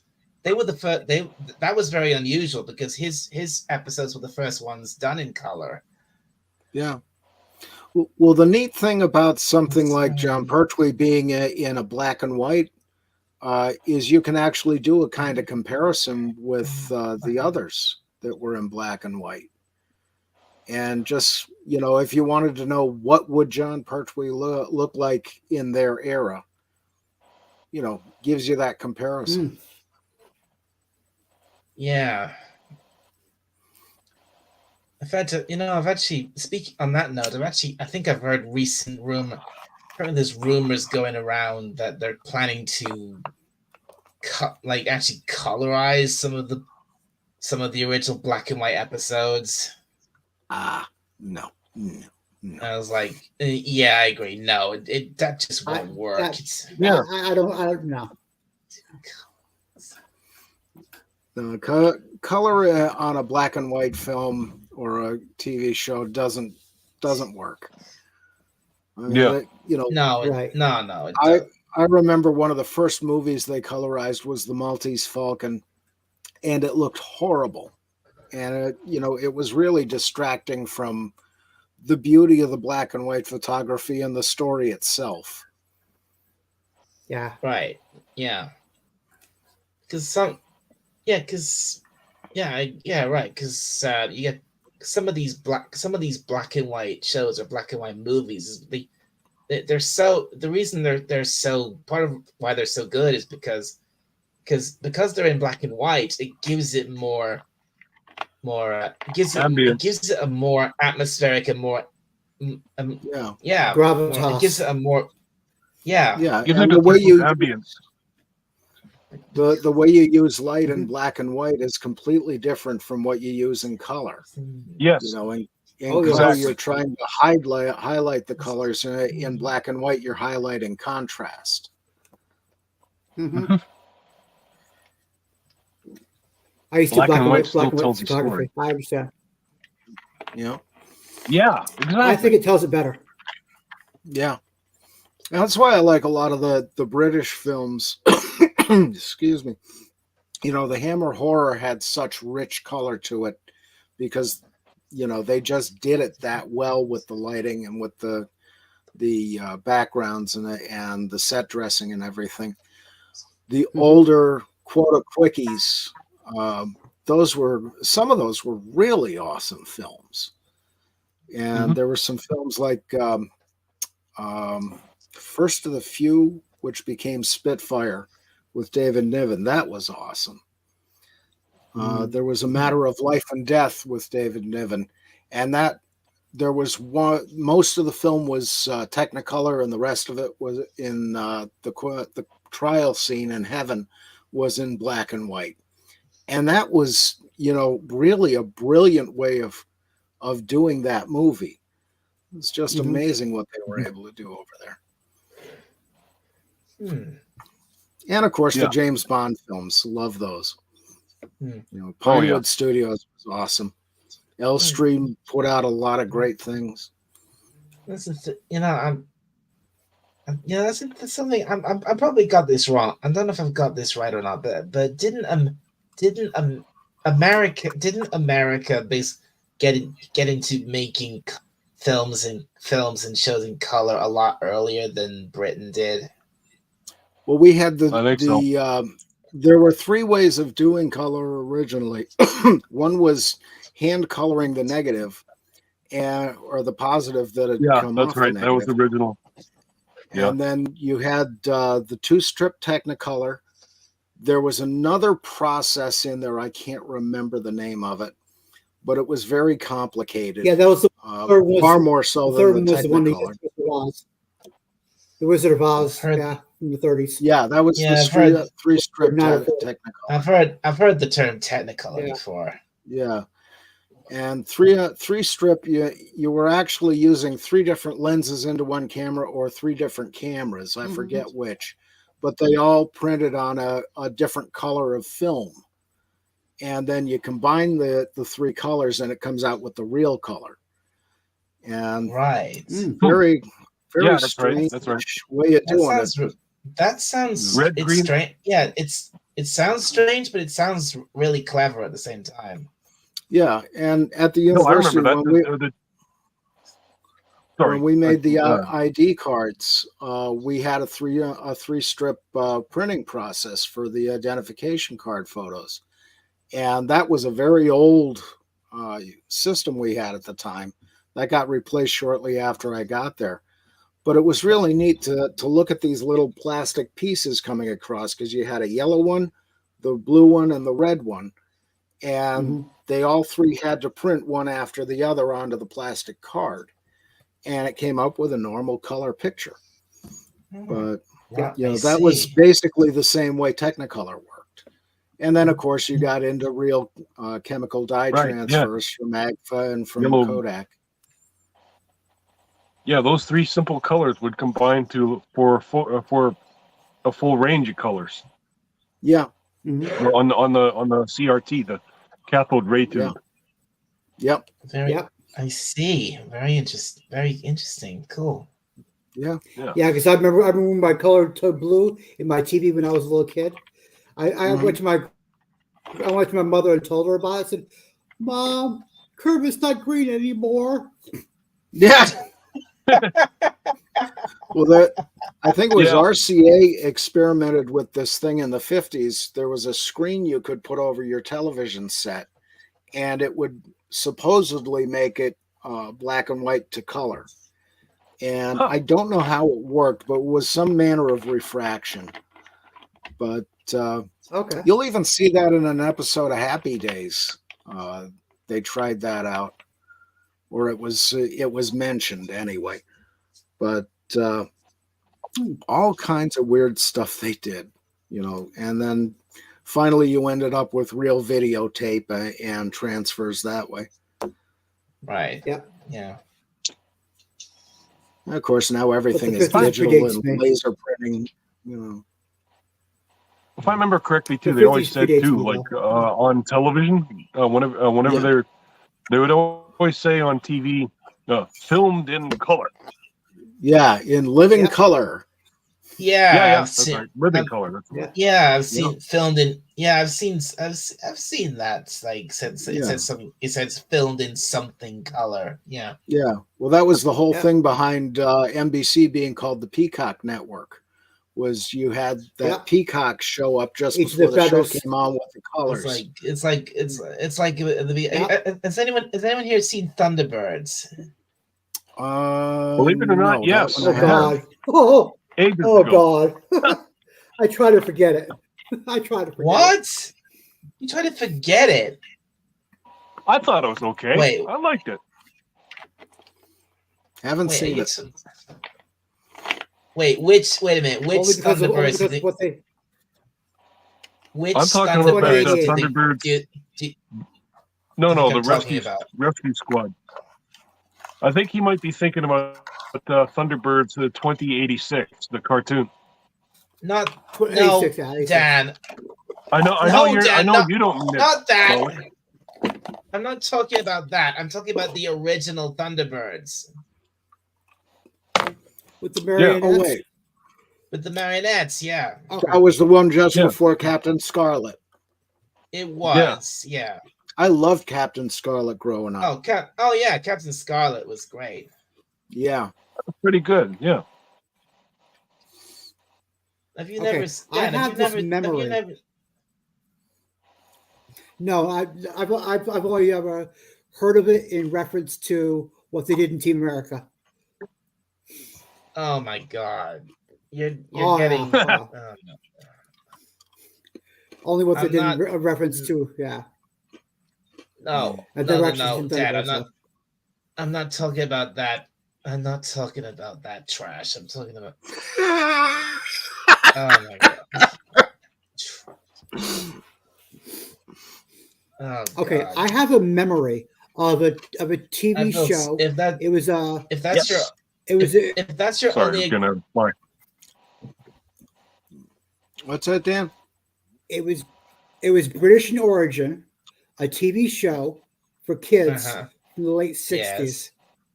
Right. It was a chalk drawn character. His name was Simon.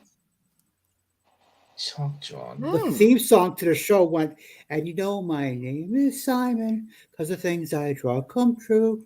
And he had special chalk. And wait a minute. Wherever he drew, you remember that? How about you, Doc? You ever heard of it? I can't remember the name of it at all. That sounds familiar.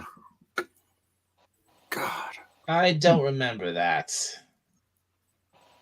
And late look 60s. who's back. Hey, Cat. Welcome back, Cat. Yeah, sorry, Dalek. I had to take a call from my editor, one of my editors. It's perfectly fine. I understand. I know you're a busy guy. We're at the very delicate stage of the book now. It's becoming very serious.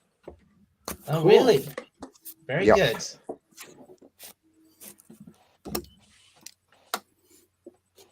But anyway, Always back nice. to the show. What's happening? A show what? A chalk drawn what? We were talking about Yes, a TV show. Sorry. Magic Roundabout. Am I close? Is that what it was? A Magic Roundabout? No, that's not the No, what you're talking. That's not the Magic Roundabout. No, the Magic Roundabout was a British kids. I think it was it stop Late motion? 60s. Yeah, it was a stop motion kids show from like the 60s or 70s, and it was like, and it had all these really weird, quirky characters in it. There was this long-haired dog called Dougal. There was a like this literal Jack in the Box character called Zebedee. Zebedee. Boing. Boing. Yeah. I think I might remember that. Apparently, he's based on Frank Zappa. There's a rumor. I only very vaguely remember actually watching the Magic Roundabout when it was like re-shown on Channel 4 as a kid.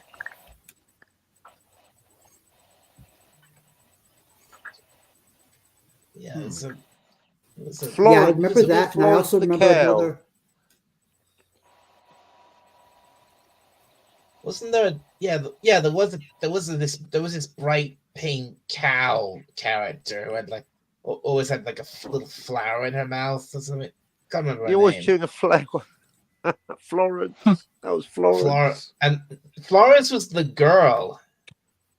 Really? Who was the cow then? Ermintrude. It was Ermintrude. Or Jodie Whittaker. Oh, no.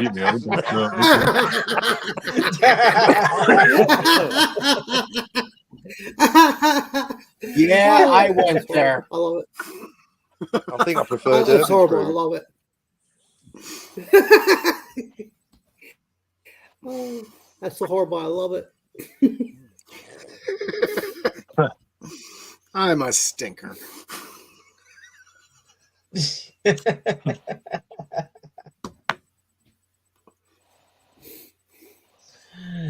No, it was Captain. It was a TV show. I know it was British in origin, late 60s, maybe very early 70s, with a chalk character. His name was Simon, and part of his theme song was, "And you know my name is Simon, and the things I draw come true." I can't remember the rest of it though. Does that ring a bell to you? I've never. Nothing. Yeah, I've never heard. I've never heard of this show. I know. You sure it was? You sure it was British? Yeah, it sounds Swedish or something. Yes. And my name is Simon. I am a chef for her. It does sound familiar to me, Dan.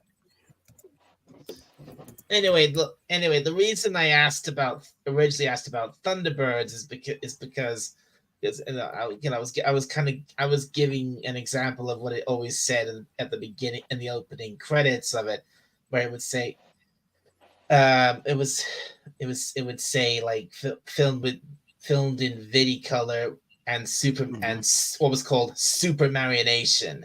Yes. Yeah. It was amazing some of the effects they came up with for that. Oh man! The effects in Thunderbirds were top notch. They really were. And of course, how they didn't burn the studio down. I know. With all the fires, they always had explosions and fires in the show. Yeah. Yeah. Awesome stuff. But yeah, Captain Scarlet came out around the time I was getting over my fear of puppets. Captain Scarlet, terrified of puppets as a kid. You're terrified. You're getting up your favorite puppets, and then a show as dark as Captain Scarlet comes along. Wow. Yeah. I think it was the theme song that roped me in, but it was on WPHL out of Philadelphia and was one of the first things on cable television when we got it. And there was Ultraman, Johnny Sacco's Flying Robot, and then the old Batman series would come on, and Spider-Man, the animated cartoon. Oh yeah, the 90s Spider-Man or the 60s one. No, this was 1970s. Oh, okay. Oh, nice. That was a good one. Yeah. That was made in Toronto. Was it? Yeah, because it was extremely well done. By Trillium Studios. Yeah, that was the one where you really hated J. Jonah Jameson. Oh yeah, he was a smoker and big time. Yeah. It seems like of all the superheroes out there, it seems like Spider-Man has gotten more TV appearances and movie appearances than any of them. Yeah. He has even more than Batman. Yeah. Yeah, because for TV, Superman only until the 2000s only had George Reeves. And that was another one I grew up with, was the 1950s George Reeves Superman and the Lone Ranger. But you didn't see many Superman things. You had the Saturday morning cartoons, the Justice League and all that. Yeah. But it really wasn't a live action or anything until the 2000s. I think, I can't even remember the name of the series from the 2000s. It wasn't called Superman, but I think it was named after the town. I think it was named after the town he grew up in, or Smallville. Smallville, that's it. Oh, you mean the live action one? Yeah. Oh yeah, that was actually filmed in Canada here in BC. Burnaby was actually the unofficial Smallville. No kidding. Awesome.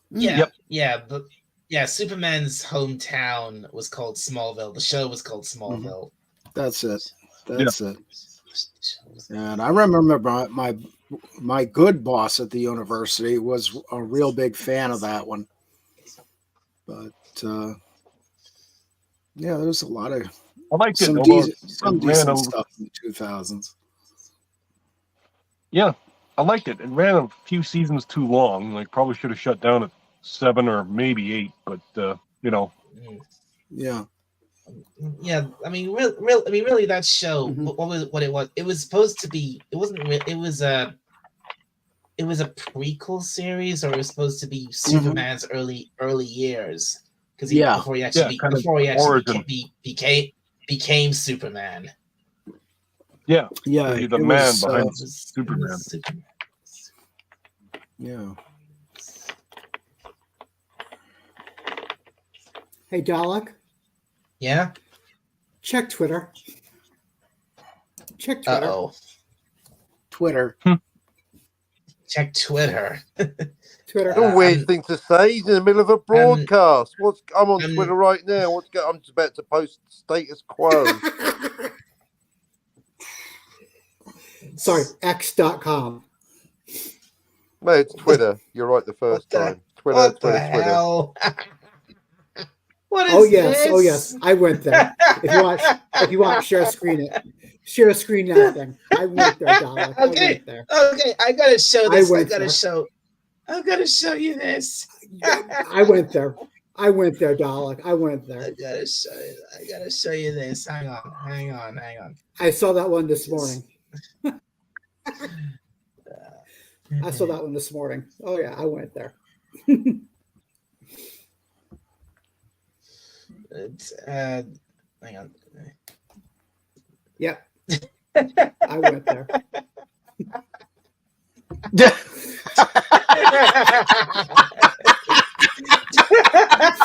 That's awesome. I went there. I went there. Oh, yes, I did. That's sweet. It's just, that is ridiculous. I went there. Yeah, I did. Thanks for that. Right. Thanks for that. Thanks for that, Dad. That's great. You're welcome. You're welcome. Fantastic. I went there. Right, folks. Right, everybody. This stream has officially hit 2 hours. So I'm now wondering, wow. shall I? Oh, nice. This stream has become a lot more than I originally intended it to be. So, which is fine.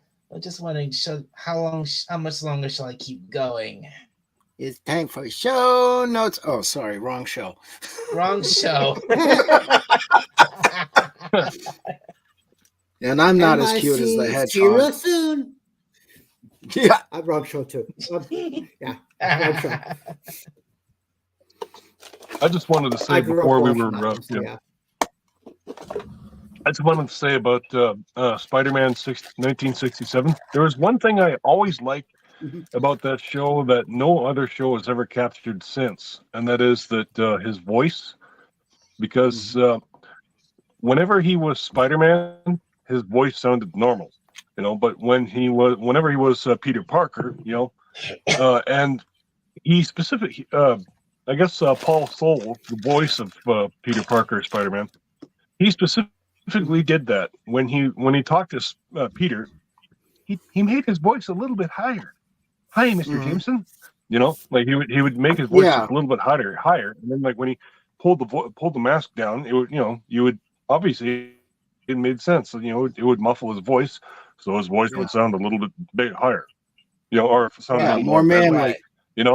Yeah. Right. Is that I like that. I thought that was Yeah. Is that a And the Green Goblin. I think that's actually pretty clever. I think that's clever. And then putting on a different, and then a lot of times putting on a different voice between Peter Parker and Spider-Man. Yeah. Yeah. That's a good idea, I think. Yeah, and the then Green another Goblin really stood out a lot. The way it was drawn and the way the voice was done.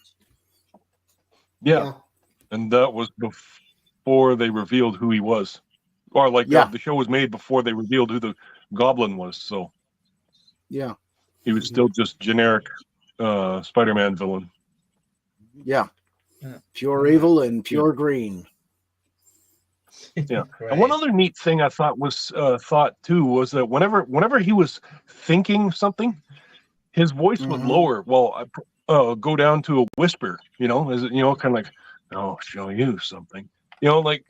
Which, and then also like his mask wouldn't move, so you kind of like, "Oh, okay, he's thinking that." Whereas like they did that with in the animated series in the 90s, which I love, but I mean, like, I had trouble with the police blasters instead of guns. Yeah.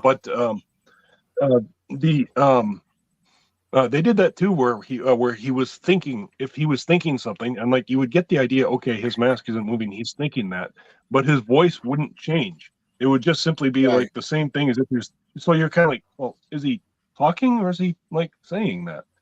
Or is he thinking that? And it's just like, okay. Yeah. I admit. That's I admit that is a. Yeah, I admit, as much as I like that show, and I really liked that show, especially as a kid. Me too. That I guess that whole thing when there's these moments where he says he's saying one thing and then you do a close up of him and hear something, say something else but a little quieter. And it's like it's a little jarring because it's like, is he thinking that or is he actually saying that out loud? Mm-hmm. Yeah, that's what I didn't like about the 90s one. Yeah.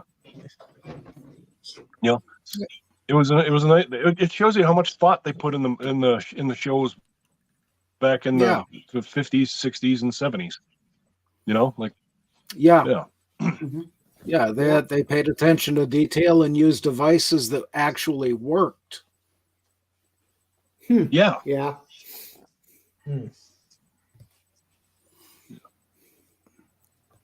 Not Right. like today.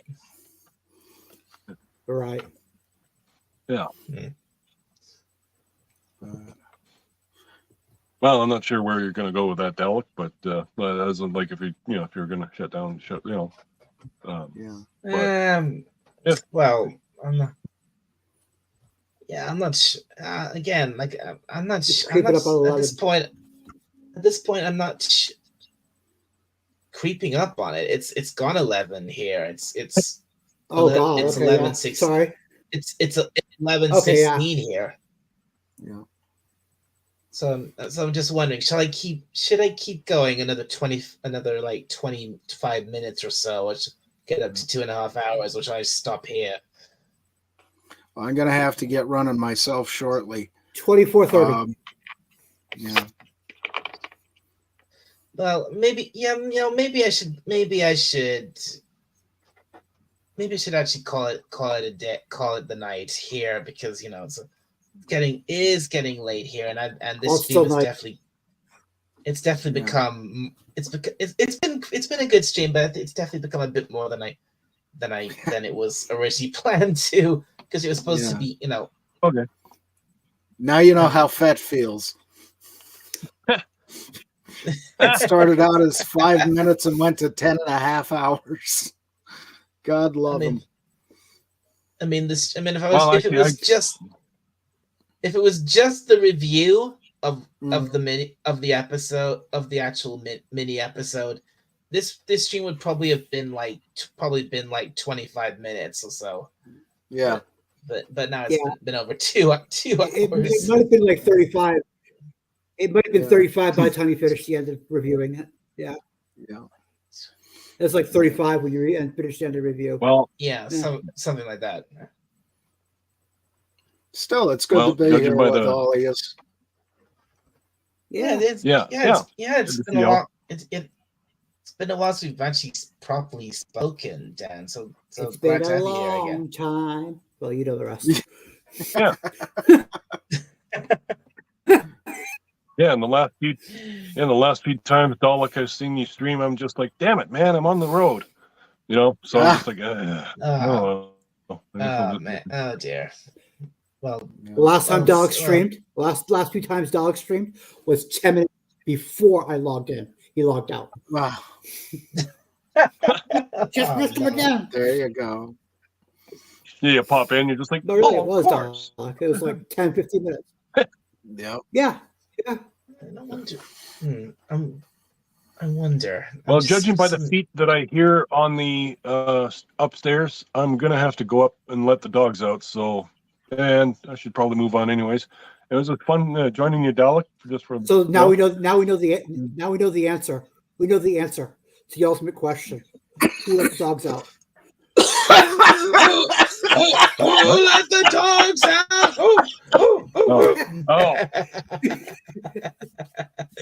I couldn't resist. I know. That's why I set it up for you, Dalek. I set it up for you. You knew I was going to go there. Looks like. Looks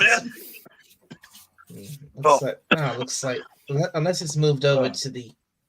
Okay, unless it's moved over to the side, looks like. Yeah. Okay, it looks like Children in Need is officially done for the year. Mm-hmm. Oh, before midnight. The work's complete. All the children are happy. It's over. Hooray! Yes. All right, man. Well, like you said, I'm gonna take off. Take care, guys. Yeah. See you around. Okay. Take care, Rob. Thanks for coming on, Rod. Hope to see you again. Hope to see you again soon. Bye bye. Yep. You bet. See ya. See ya.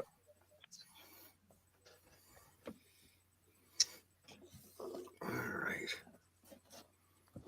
Right. So, and then there were 4. Yeah.